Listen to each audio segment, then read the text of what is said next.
یہ اس کی شان ربوبیت ہے۔ یہ تو لوگ الجھ گئے ہیں، وہ توکل چھوڑ گئے ہوئے ہیں، وہ سمجھتے ہیں کہ شاید ہم اپنے رزق کو ہم نے خود اکٹھا کرنا ہے اور بھول گئے ہوئے ہیں۔ یہ رب کی ذمہ داری ہے، یہ اس کی شان ربوبیت ہے، جس کو جو چاہیے اس کو وہ بہم پہنچاتا ہے۔ ہمیں صرف اتنی ڈیوٹی ہے کہ ہم اسباب کی تلاش کریں، اس کے بعد جو کچھ ہے اس کے کرم پہ چھوڑ دیں۔ لیکن جو اس نے لکھا ہے اگر ہم فرض کرو اسباب بھی چھوڑ دیں، پھر بھی جو قسمت میں ہے وہ مل کے رہے گا۔ حضرت شیخ سعدی شیرازی نے یہاں بڑی خوبصورت بات کی۔ آپ فرماتے ہیں کہ ایک شخص جا رہا تھا جنگل میں، اس نے ایک لومڑی کو دیکھا کہ جس کے پاؤں بھی نہیں ہے، ہاتھ بھی نہیں ہے، تو اس نے کہا کہ اس کو رزق کیسے ملتا ہوگا؟ ساتھ ہی ایک درخت کے اوپر بیٹھ گیا، ایک شیر آیا، اس نے شکار کیا اور اس نے شکار کھایا اور پس خوردہ چھوڑ کے چلا گیا۔ یہ لومڑی رینگتی رینگتی پہنچی اور پہنچ کر کے اس نے جو ہے وہ بچا کھچا کھایا اور اپنا پیٹ بھر لیا۔ یہ جا کے ایک غار میں بیٹھ گیا کہ جب لومڑی کو، جس کے ہاتھ بھی نہیں ہے، پاؤں بھی نہیں ہے، اللہ تعالیٰ نے اس کے رزق کا وسیلہ بھی قائم کر دیا، تو جو میری قسمت کا لکھا ہے وہ بھی مجھے مل جائے گا، تو میں محنت کیوں کرتا پھرتا ہوں؟ تو وہ جا کے ایک غار میں بیٹھ گیا۔ ایک آدھا وقت تو فاقہ کاٹا، جب بھوک سے نڈال ہوا تو آواز آئی ہاتف سے، اے بندے میں تیرا بھی رب ہوں، لیکن لومڑی نہ بن، شیر بن، خود بھی کھا اور اوروں کو بھی کھلا۔ ہمیں حکم ہے کہ ہم اسباب پر نظر رکھیں، لیکن حقیقی نظر ہماری جو ہے وہ مسبب پر ہونی چاہیے۔ ہم ایسا نہ ہو کہ رزق کی تلاش میں رازق کو چھوڑ دیں اور ہم اس دنیا کو مقصود بنا لیں۔ اللہ تعالیٰ نے ان لوگوں کی مذمت کی ہے جن کا اوڑھنا بچھونا دنیا ہے۔ ارشاد فرمایا کہ جو ہے وہ لوگ الذی جمع مالا وعددہ یحسب ان مالہ اخلدہ کلا لینبذن فی الحطمہ وما ادراک ما الحطمہ نار اللہ الموقدۃ التی تطلع علی الافئدہ۔ وہ جو مال جمع کرتا رہتا ہے اور گنتا رہتا ہے اور پھر یہ خیال کرتا ہے کہ میرا مال مجھ کو لافانی کر دے گا، اللہ تعالیٰ فرماتا ہے ہم اس کو پکڑ کے بڑی آگ میں ڈالیں گے۔ اور وہ بڑی آگ کیسی ہے؟ اللہ فرماتا ہے کہ وہ میری جلائی ہوئی آگ ہے، اور وہ ایسی سخت آگ ہے کہ جو دل بھی کھا جائے گی، کلیجے بھی چاٹ جائے گی۔ تو اس آگ میں ہم اس بدبخت کو ڈالیں گے جو رزق کی تلاش میں رازق کو بھول گیا ہوا ہے، اور جس نے رزق کو مقصود اور قبلہ جان سمجھ لیا ہے۔ اور آج ہماری پریشانیاں، ہمارے دکھ اور اذیتیں یہ ہے کہ ہم بھول گئے ہیں، ہمارا توکل کمزور ہو گیا۔ اگر اللہ پہ توکل پختہ ہو تو کوئی مسئلہ نہیں، وہ رب العالمین ہے، تمام مخلوقات کا رب ہے۔ یہاں رب کا لفظ جو ہے وہ واحد ہے، عالمین جمع ہے۔ عالم کہتے ہیں ما سوی اللہ، اللہ کے علاوہ جو کچھ ہے وہ عالم ہے، اور ایک عالم کا رب نہیں ہے، تمام عالمین کا رب ہے۔ پرندوں کا بھی رب وہی ہے، درندوں کا رب بھی وہی ہے، چوپایوں کا رب بھی وہی ہے، چڑیوں کا رب بھی وہی ہے، جو پانی میں تیرنے والے، زمین پہ رینگنے والے، ہواؤں میں اڑنے والے، حتیٰ کہ آگ کے اندر پرورش پانے والے، اور انسانوں، جانوروں، حیوانوں، بہائم، ہر ایک کا رب وہی ہے۔ تمام کائنات کو برابر دے رہا ہے، کوئی مانتا اسے بھی دے رہا ہے اور جو نہیں مانتا اسے بھی دے رہا ہے۔ یہاں وہ رب المسلمین نہیں کہا کہ مسلمانوں کا رب ہے، یہ بھی نہیں کہا کہ انسانوں کا رب ہے، یہ بھی نہیں کہا کہ فرما برداروں اور متیوں کا رب ہے، کہا وہ تمام عالم کا رب ہے۔ کائنات کی ہر شے کا رب وہی ایک اللہ ہے جو کہ تمام تعریفوں کا حقدار ہے، اور تمام مدح و ستائش اور حمد و توصیف جس کے لائق ہے۔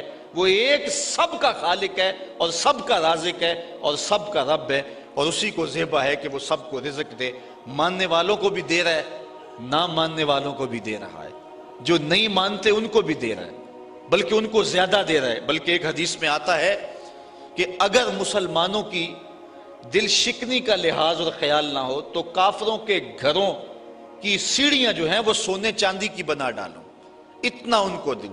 لیکن یہ کہیں گے ہمیں تو زیادہ ہی رگڑ دیا گیا، کافر کو بخشے حور و قصور اور مومن کے لیے فقط وعدہ حور، پہلے شکوہ کر دیا گیا، پھر تو اور زیادہ شکوہ کریں گے۔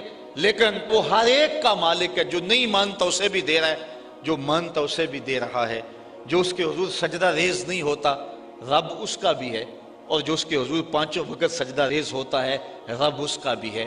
کبھی سورج کو نہیں کہا یہ میرے نافرمانوں کا گھر ہے، اس کے گھر میں روشنی نہ بکھیرنا، یہ مجھے سجدہ نہیں کرتا، ہوا تو اس گھر میں آکسیجن نہ پہنچانا، کبھی چاند کو نہیں کہا تیری چاندنی فلاں کے آنگن میں نہیں اترنی چاہیے، وہ میرے نافرمانوں کا گھر ہے، کہا جس طرح با یزید کے گھر میں روشنی کرتا ہے سورج، اس گناہگار کے گھر میں بھی ایسے ہی کرنی ہے، چاہے گناہگار ہے لیکن میں اس کا بھی اسی طرح رب ہوں جس طرح با یزید بستامی کا رب ہوں۔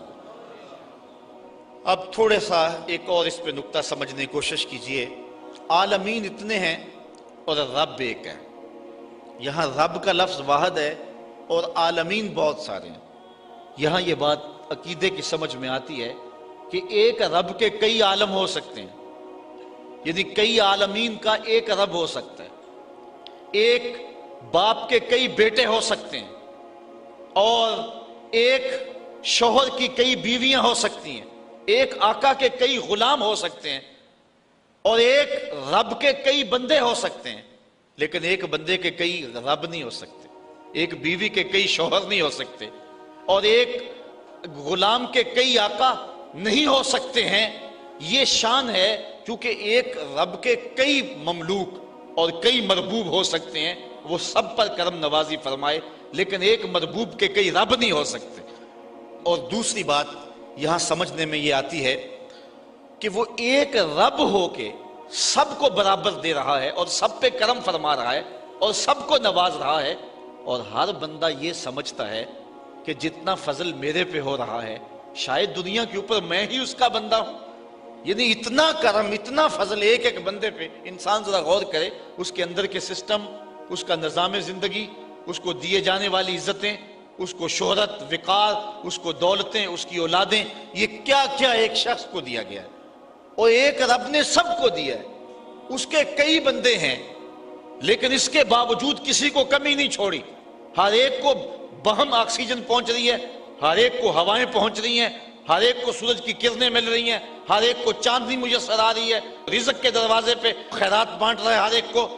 اس کے کئی بندے ہیں لیکن اس نے کسی کے لیے کمی نہیں چھوڑی، اور بندے کا کوئی دوسرا رب نہیں تھا، لیکن بندے کا انداز یہ ہے جس طرح اس کے کئی رب ہوں اور وہ اس کے حضور سجدہ کرنے نہیں جاتا، اس کو فرصت نہیں ملتی۔ ایک رب کے کئی مملوک ہیں، ایک رب کے کئی مربوب ہیں، لیکن اس نے کسر نہیں چھوڑی، اور ایک بندے کے کئی رب نہیں ہیں لیکن اس کا جو انداز ہے وہ کتنا بیگانگی والا ہے، تو کہا الحمدللہ رب العالمین۔ بات آگے بڑھائیے، الرحمن الرحیم، وہ تمام جہانوں کو جو خیرات دے رہا ہے، تمام جہانوں کی جھولیاں بھر رہا ہے۔ وہ کیوں بھر رہا ہے؟ مجبور نہیں ہے، کسی احسان کے بدلے میں نہیں دے رہا، مستقبل میں بندوں کی ضرورت نہیں ہے، تو پھر اتنے بندوں کو، اتنی مخلوقات کو، جس میں جن بھی ہیں، جس میں حشرات الارض بھی ہیں، چوپائے بھی ہیں، اتنا کیوں نواز رہا ہے؟ اتنا نواز رہا ہے، کیوں نواز رہا ہے؟ کوئی غرض ہے نہیں، کوئی مقصد ہے نہیں، الرحمن الرحیم، محض اپنی رحمت سے کرم فرما رہا ہے۔ رحمت اللہ تعالیٰ جل شانہ کی مخلوق پر شفقت ہے، اس شفقت کے سبب اللہ تعالیٰ جل شانہ پوری مخلوق کو نواز رہا ہے۔ رحمان اور رحیم یہ دونوں مبالغے کے صیغے ہیں، اور اللہ تعالیٰ جل شانہ کی رحمت عمیم کا تذکرہ ہے۔